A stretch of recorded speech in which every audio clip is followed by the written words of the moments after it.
যদি কেউ প্রথম রাকাতে ভুলবশত বা ইচ্ছাকৃত সূরা ফাতিহার পর সূরা নাস পড়ে ফেলে, তাহলে দ্বিতীয় রাকাতে তিনি কি করবেন?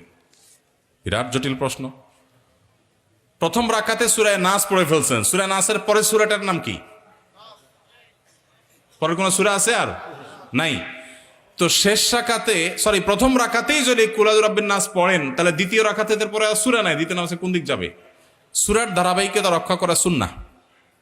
নামাজের মধ্যে সূরার ধারাবাহিকতা রক্ষা করতে হয়। আপনি আগে ফালাক পড়লে পরে নাস পড়বেন। এখন নাসে যদি আগে পড়ে ফেলেন তো পরে তো আর কিচ্ছু নাই, কি করবেন?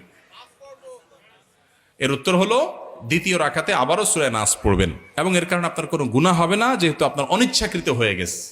কিন্তু ইচ্ছাকৃতভাবে যদি এই কাজ করেন তাহলে মাকরুহ হবে। তাও নামাজ হয়ে যাবে, নামাজটা ত্রুটিপূর্ণ হবে, নামাজটা একটা ত্রুটিযুক্ত হয়ে গেল, মাকরুহ হয়ে গেল।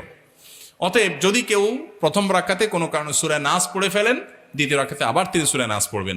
যদি সূরা নাস না পড়ে এদিককার কোনো সূরা পড়েন, সূরা ফালাক বা অন্য কোনোটা, তাতেও নামাজ হয়ে যাবে। নামাজ হবে না ব্যাপারটা সেরকম না, কিন্তু ধারাবাহিকতা মেনটেন করে নামাজ পড়াটা উচিত এবং কর্তব্য, সুন্নাহ, সেটা লক্ষ্য করে করতে হবে। ইচ্ছার বাইরে হয়ে গেছে, অজান্তে হয়ে গেছে, সেটা ভিন্ন বিষয়।